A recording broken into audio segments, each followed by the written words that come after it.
Hello, everyone. I'm pleased to introduce two of my colleagues for today's webinar when they're going to talk about towards sustainable electronics, exploring IC reuse for the circular economy transformation. So today we have Dr. Amos Nkuvi is a seasoned sustainability and environmental management professional with 10 years of global experience. He offers managerial and technical expertise to industries, governments, and international agencies. Amos has successfully executed various projects and industrial environmental initiatives across Europe, North America, South Asia, and Southern Africa. Welcome, Amos. And Thank you. also, welcome to Noel Stoddard, who will shortly be receiving his master's degree in physics with a focus on climate and energy from Radboud University in the Netherlands.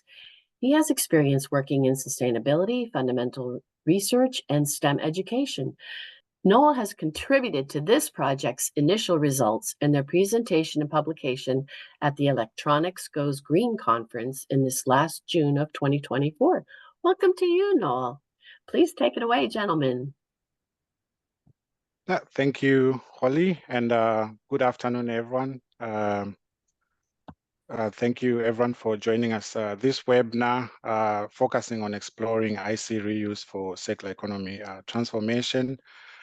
We are going to start by a review of our agenda. We'll start with the presenter introductions, then provide you with a project overview that lays the table for the work that we are currently doing and where we are going.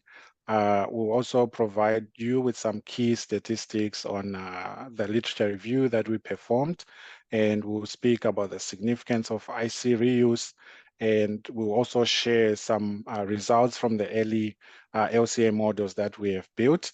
And we will talk about the potential of IC reuse, the importance of collaboration, and some of the challenges that the IC reuse landscape faces. And we'll share with you our next steps. We will have time for question and answers. You can raise your questions through the Zoom messaging platform, and Noah will be monitoring those questions and providing responses. We would like for this presentation to be as interactive as possible towards the end. And as just as a disclaimer, we are not coming here as experts. Our presentation continues to be a conversation starter, a learning process, and an opportunity for stakeholder engagement, and also a means of determining the problems that block or stall IC reuse. My name is Amos Ncube, as Holly has already mentioned. I've been with HF Global for 2 years, and before that, I worked for the European Commission on a research-funded project focusing on circular economy implementation with a specific focus on the potential environmental implications of transitioning to a circular economy. We are also working in this project in collaboration with Afan Engineering, represented by Lisa Peterson, and Shafa Environmental, represented by Mark Shafa. Today, we'll be sharing with you some interesting insights from a study that is funded by the National Institute of Standards and Technology, which explores new pathways for circularity in the electronic sector with a specific focus on integrated circuits, commonly known as chips. So a bit of a background, we began by looking at the e-waste crisis, noting that in 2021, US consumers and businesses discarded approximately 7.1 million metric tons of electronic devices. And this proliferation of electronic waste, or e-waste rather, presents a pressing environmental challenge, particularly in the United States, which is one of the world's largest consumers of electrical and electronic equipment. And this rapid increase in usage and consumer demand has shortened the lifespan of electronic devices, leading to a surge in discarded electronics. So integrated circuits high-value components that are found on circuit boards, they significantly contribute to this specific waste stream. And these components have a substantial environmental impact due to their material composition and the energy-intensive process involved in their production. And one of the hypotheses that we made was that the majority of an IC's energy consumption occurs during its manufacturing stage. And recognizing these challenges, we propose that maybe reuse within the context of a circular economy is crucial, as it leads to a reduction in the need for new resource extraction and also the energy that is required for manufacturing. So our research posed several questions. What are the existing barriers to cheap reuse, and what are the potential benefits? And we would like to acknowledge the National Institute of Standards and Technology for providing a research grant for us to explore and find some answers to these specific research questions. The following is an overview of our research project. We did carry out a literature review on IC reuse and e-waste more broadly to just have a sort of a baseline understanding on the e-waste sector and its problems, but the literature does not provide all the information. And the other step that we decided to do was to engage with industry stakeholders so that we can gather their ideas and concerns. And after that, would look at high-level implications of reuse, particularly looking at environmental benefits, social and economic implementation. The next step is to consider, is it feasible? What are the functional characteristics? What are the systems that are needed to be put in place? And also, what are the standards that are required? Then the final step is to assess possible transition scenarios according to defined metrics and identify streams and standards for each. So from our literature review, we gathered some interesting statistics that may already be familiar to many of you, but we focused mainly on the US context. And by examining the potential value from recycling and the approximate value of actually recovered materials, we began to appreciate the significance of cheap reuse. For instance, the global e-waste market value in 2020 was US 62.5 billion. The percentage of e-waste properly recycled or disposed was at 25%, which is a low figure. The potential value from recycling and processing precious materials is about 57 billion, and approximate value of actual recovered materials is about US 10 billion. So based on these statistics and the numbers that you see, we had a better understanding on the significance of IC reuse, and the following slide sets the stage on looking at some of the potential benefits of IC reuse. One of which is that it distributes energy consumption over multiple lifetimes. It also distributes material extraction across multiple lifetimes. It results in a reduction of emissions of toxic substances that are associated with e-waste disposal. When the chips are domestically recovered, it also decreases transport emissions, and also reused chips are considered to be lower as compared to newly manufactured chips.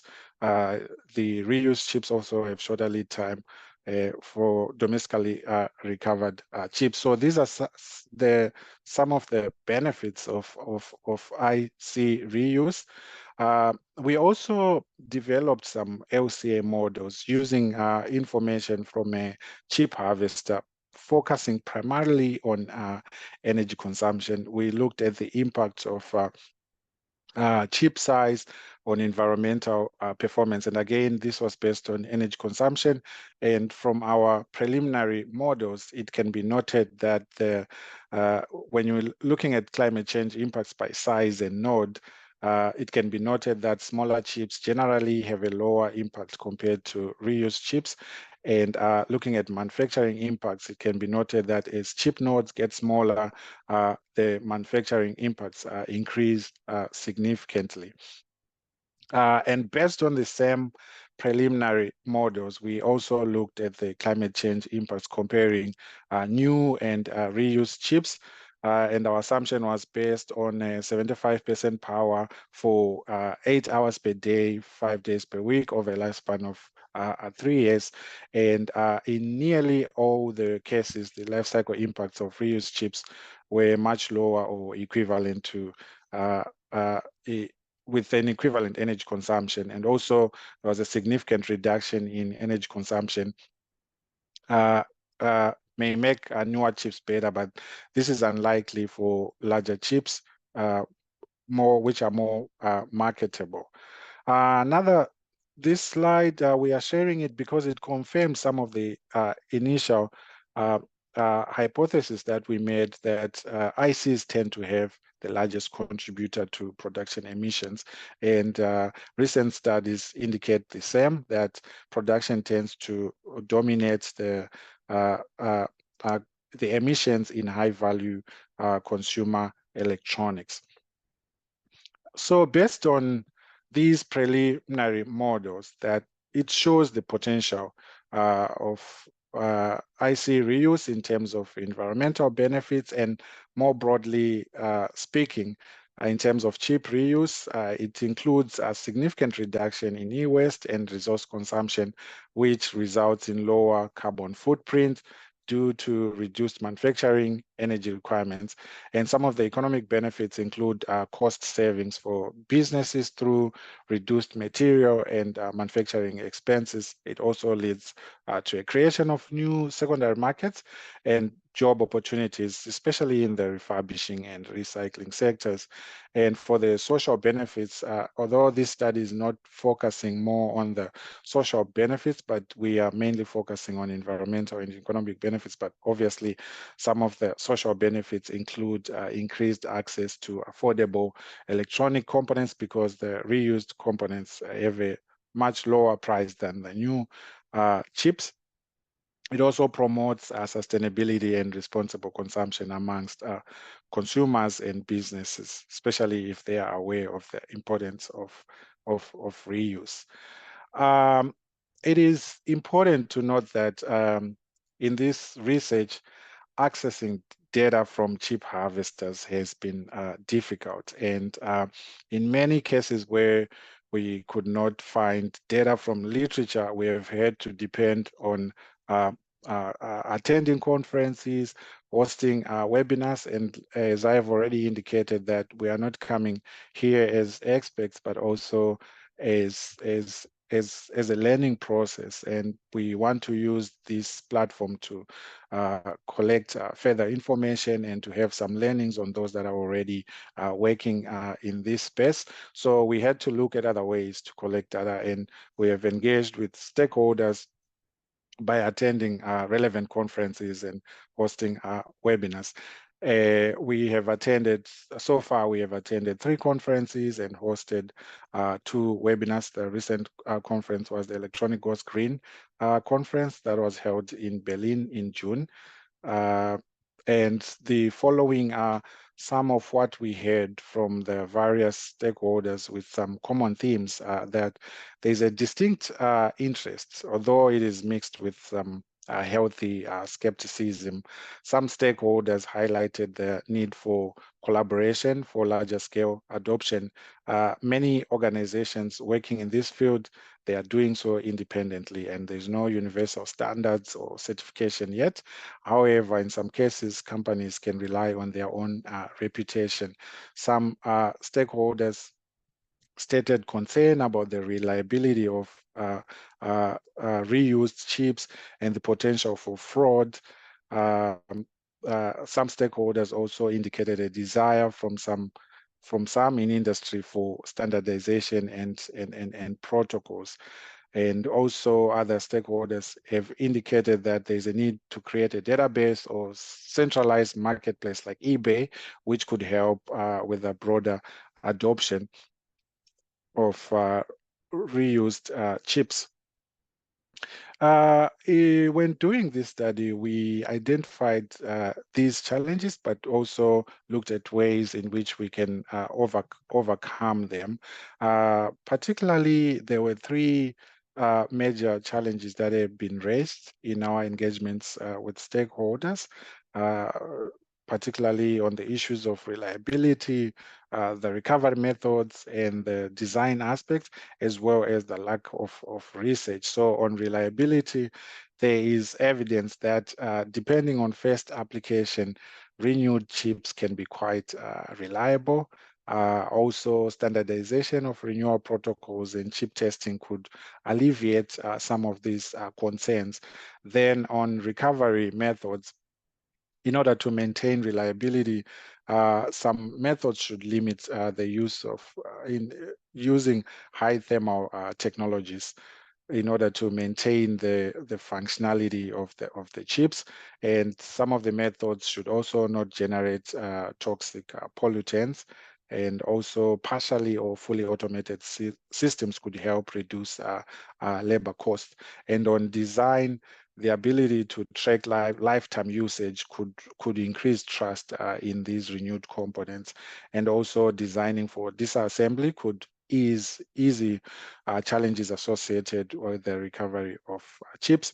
And on research, we it is our belief that at the moment, a few people are looking into this area based on the conferences and the webinars that we have attended. So again, as we said, this research is a conversation starter. It has started to generate some conversation, some interest, and also some organizations have reached out to us for further collaborations in this area. So we are happy on what's happening, that it's triggering these conversations and the focus on IC reuse. So on research, LCAs for various methods only highlight hotspots and comparing to new production, but we haven't seen much research covering on reuse scenarios, and also what does it take to establish IC reuse systems. There's also a need to research into the feasibility of market dynamics and also policy initiatives that promote IC reuse. Um, I will talk about the next steps. We continue to disseminate our learnings from this project, and a full paper with detailed information was submitted to the Electronic Goals Green conference and uh, will be published on the IEEE in the following weeks. So the importance of collaboration, we continue to collaborate with any stakeholders who are interested in this topic.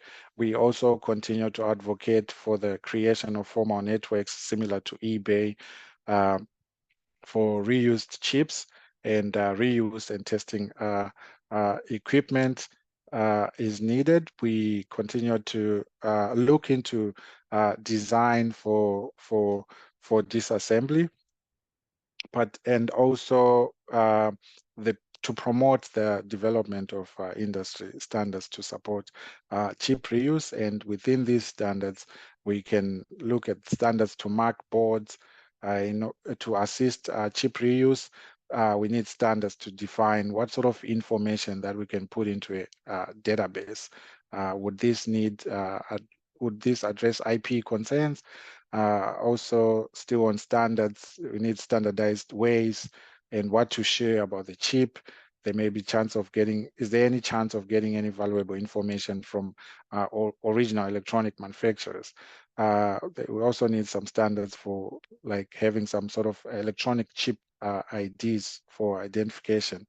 Another next step is to enable chip status query from board or chip, and also look into issues, warranty issues for these chips. And our current focus right now is writing a journal article that speaks to the creation of a roadmap for IC reuse. And at this moment in time, I will allow my colleague Noel to share to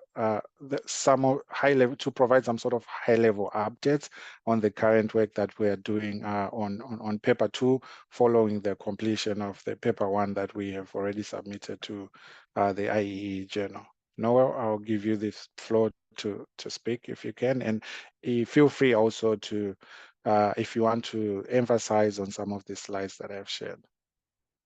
Thank you, Amos. Yeah, I've been working on this project with Earthshift and NIST since February, and I've been handling some of the technical aspects, especially looking into paper 2. So hopefully at this point, the justification is pretty clear that this is an area that needs further investigation. That was really the focus of paper 1, was looking at what's the current state of literature on this topic, what are the opportunities, and now we're trying to develop some methods for actually tackling those things. So we were developing scenarios. What are the market dynamics that could allow chip reuse to happen on a broader scale? What are the economic factors such as price for recovery for reuse that could allow this to be functional? So right now we're looking at in the broader sense of what would a market look like? What would a price for a used chip as compared to a new one look like? And how might those chips get from an e-waste facility into a manufacturer, into new chips or into repair? So first, I'll take a couple questions, and if there's moments after, we can talk more about those specifics. I'm seeing one question about companies successfully recovering ICs. And first, I want to point out that this is we're using, I forget what the rules are, but essentially you can quote ideas from this, but not specific companies. We haven't cleared this with a particular company to talk about their work, but we do know that there are companies like Green Lion, like Moog, who are engaged in this kind of work, and they all have different markets. Green Lion, for example, focuses on really high value chips that have really high-end applications, and they have technology that allows those chips to be recovered with really low thermal damage to the board or chip. No, And that's sorry yeah. to interject a bit. I just wanted to say I'm just going to play a video while you respond to the questions that are being asked. Just wanted to share a video of IC recovery, and you can go ahead and provide responses now. I'll just play that video now. Thank you. Yeah, so this plays into the whole idea of what is the reliability of a recovered chip. And what we found is that if the chip itself is undamaged, typically an IC, especially a higher end IC or even a computer processor or something like that, is well within its functional life by the time it's in a product that has been brought to an e-waste facility or put in for recycling. Those chips usually will have multiple years more of complete usability with little to no performance lags. The question is, can we get those chips off of the boards they're on without creating further damage? And this is where these sort of techniques come in of really precise application of heat or thermal baths, things like that, that can reliably remove those chips without putting undue thermal pressure on them. So another question related to that first one was the opportunity for these businesses to build a business model around these recovery methods. At this point in time, we've seen the high-end reliability work. We've also seen much lower value recovery work in markets where reliability is not as important and maybe where labor costs are lower. In those cases, people will manually remove ICs from printed circuit boards and sell those without any sort of testing or certification. That is one opportunity. We believe that there's somewhere in the middle where we can find middle value chips that are worth the trouble of testing, of certifying, and those are the sort of chips that can be used in new products.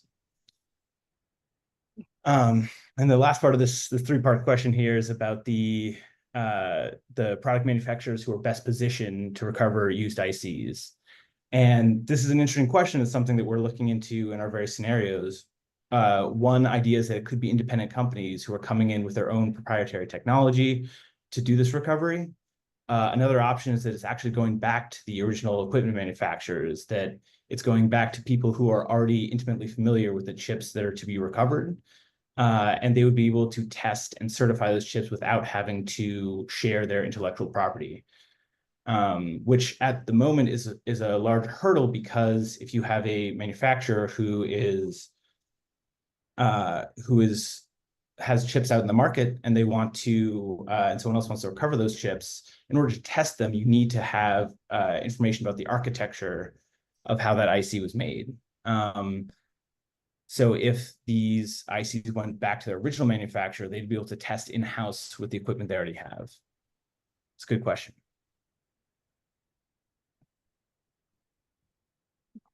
Do we have more questions? We have another one here about, are we working with designers to design electronics such that ICs are more accessible and reusable? We are not directly working with designers. I think the idea is that we put out the standards that would be helpful for our project. So we're saying, would you be willing to share your designs with a recoverer so that they could test and certify? Would you be willing to take back those chips yourself so that you could do in-house testing? We don't have any particular partnerships. However, we are looking for anyone to come forward. That's another thing we're engaged in here, is looking for collaboration. If you're a designer and you want to look at more recoverability in your chips, shoot us an email, come talk to us. Yeah. Oh, we have a lot more questions. Look at that. So where do we get the benefits of IC reuse? These are mostly literature-based. We have a few assessments about the energy consumption in the manufacture of new chips, but that is what we're currently engaging in, is trying to compare this with the recovery process. Since the recovery process isn't standardized and is mostly down to a few companies who are innovating in this area, we are generalizing. We're trying to find, we're talking to people in the industry to get their numbers. We're modeling based on a lot of assumptions, to be honest. But at this juncture, we're happy to say, okay, it's an order of magnitude difference. And if people want to come and share their data with us, we can get it down to specifics. But we are looking in the realm of order of magnitude, kilograms of CO2 equivalent between.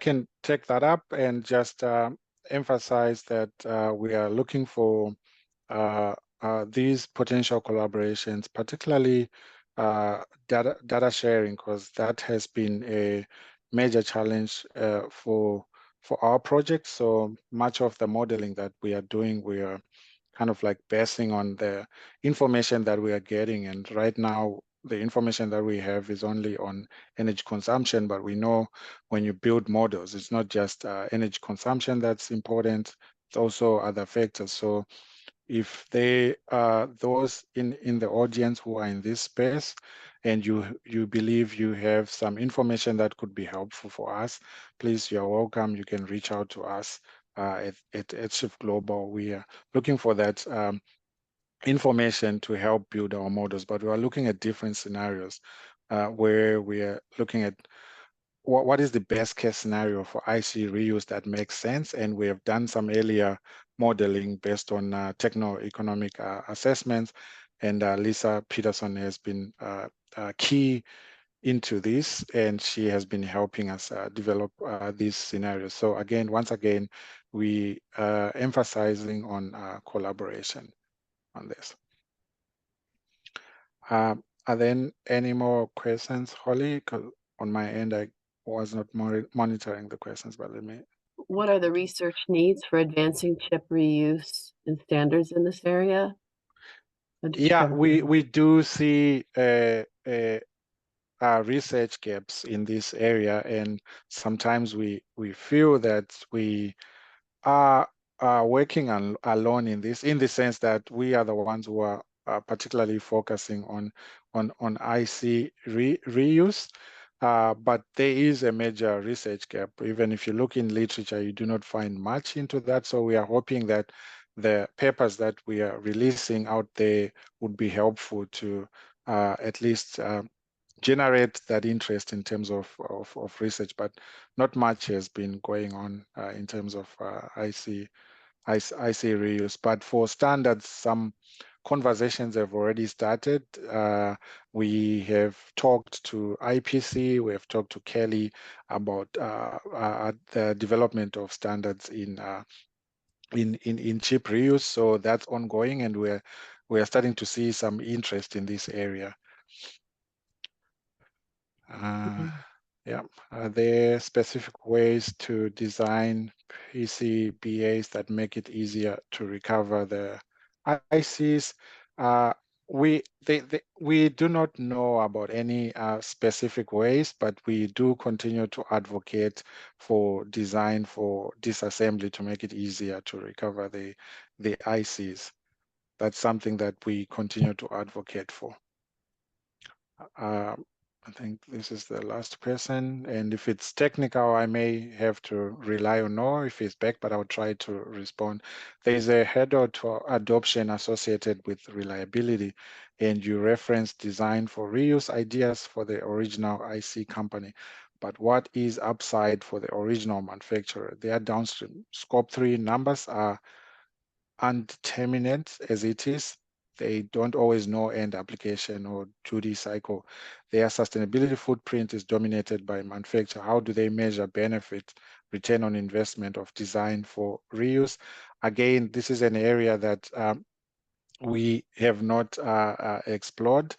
It's not an area that we have explored much, and I will have to rely on some in the audience who may have the technical information on this, but the head-on associated reliability, yes, we have come across that quite a lot in our engagement sessions, and that's why there is now the push for the development of standards and also testing protocols to make sure that these reuse chips are functional.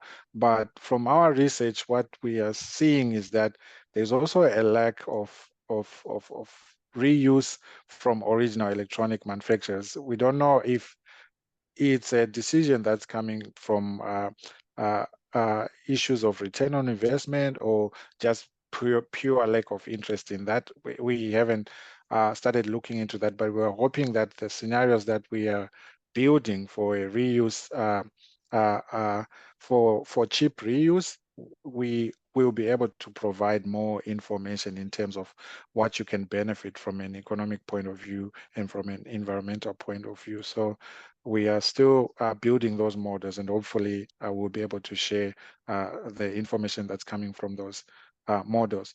Another question, do you expect ESPR regulations to facilitate data improvements going forward? It is our hope that there is something at least that can come out to facilitate data improvement going forward, because at the moment we are really not getting enough data in this study. We've had to rely on these workshops and webinars to collect some insights. So hopefully as ESPR regulations should be able to facilitate data improvements going forward. It looks like my colleague Noah is back. I am. It's a okay. timely discussion of computer reliability. My computer completely shut down. I have no idea why. Okay, no worries. Yeah, maybe you need a reuse chip on your computer. Yeah, seriously. Yeah, Holly. Not sure if you answered all the questions that are here. Yeah, I see some questions. Yeah. So Holly, my question answers have been deleted since I went off and back on. But if you want to read some of those out, we could go through some of those now. The ones from you. I think there's one last question that I see about CPUs on desktop motherboards are readily removable. That's physical connection. What are the barriers to taking a similar approach with other ICs? So to that question, the CPUs are readily disassemblable, but the question is, can you do it quickly, reliably, without damaging the chip itself, and on a scale that we can actually run new manufacturing with reused chips. I think that is an approach that people take, is to go in there by hand and pull off every single piece. Similar approach could be used for processors, memory chips, anything else that's on there. But it's a question of scale and a question of efficiency. Yeah. And another question from Will is, how far away do you think this is from being economically viable for large volume recovery and reprocessing of ICs? And I've already mentioned, no, that we are exploring these scenarios at the moment. And yeah, would you like to add more information on the scenarios that we're looking at? And is it economically viable for large volume recovery? Well, as you say, our findings are still fairly preliminary, but it does look like there's a viable option to do this process if it takes a certain percentage of the value of the IC to begin with. So at this point, it's not viable for a chip that costs maybe $20 or $30 new. But if it's a chip that costs $100 new, we can sell it and it can be sold for maybe $40 or $50 renewed and certified. That's the sort of number that we're looking at for viability. These are all, of course, generic numbers. It would depend on the cost of recovery, the particular technology has been used for recovery, and how extensive the certification process is. Right. At this juncture, people are selling hand-recovered ICs on eBay, yeah. about 40% of their original value. Yeah, and related to the eBay question, we did mention about creating a formal market network platform such as eBay. The question is, are the same chips used across different products? Or does each product use a specific chip made just for that product? If this is the case, what is the benefit of selling used chips to other manufacturers? So it's a good question. As going into this, we thought there might be more interchangeability than there really is. That's not to say that each chip needs to be designed for a particular product, but you do need to know the design before you put it into a product. Yeah. So there are multiple approaches. One is you could use the recovered IC in a similar product to the original. So do a run of laptops that have recovered ICs. You could also put it in another application, maybe something that is lower value, like a children's toy that still needs some advanced electronics in it. That's another avenue that people take. So you can't just take some IC and put it in any old product, but if you design around that, then you can start to find new applications. Right. And do you have examples today of companies that are successfully recovering ICs? Do you see an opportunity for recyclers to build a business around this, or are product manufacturers best positioned to recover used ICs? I think we've come across this question. Do you want to take that one now? Yeah, so this is the one that I began with earlier, and there are companies successfully doing it. I suppose that's the real takeaway. With different markets in mind, but there are companies successfully doing this in the US and abroad. And the market scenarios are different between those different companies. And that's, again, we're trying to look at these scenarios. Some of them are for high-end chips, things or legacy chips. That's another area where you might have a really expensive product that has an IC that has been manufactured in 10 years, but the product itself is maybe worth millions of dollars, specific tech. And rather than trying to do a new manufacturing run, there's a lot of value to be found in recovering old ICs and putting them into those applications. And that's wonderful. We are also really interested in the idea of having full manufacturing runs with only recovered ICs. That's maybe a little bit further away, but could result in even higher impact mitigation. Thanks, Noah. And would reuse of IC chips affect its functionality? This is also a very common question that we have come across as well. So again, there's differing opinions here. We've looked into literature. I've seen some quotes as much as having lifetimes of 10, 15 years. My laptop is 4 years old and completely just shut down. So I don't know if that's an IC issue or not. But there's some indication that depending on how that chip was used in its lifetime, how much power it used, its proximity to other components, those things can all affect the long-term life of one of these ICs. Yeah, and that's why we need said, some sort of transparency in terms of knowing what's the lifespan of that chip and how long it has been used. So these are the issues that, again, we are looking at when developing standards for IC reuse. Then another question related to standards is, what is the difference between renewed ICs versus reused ICs? Are they the same, or is there additional processing that is required to convert used ICs to renewed ICs?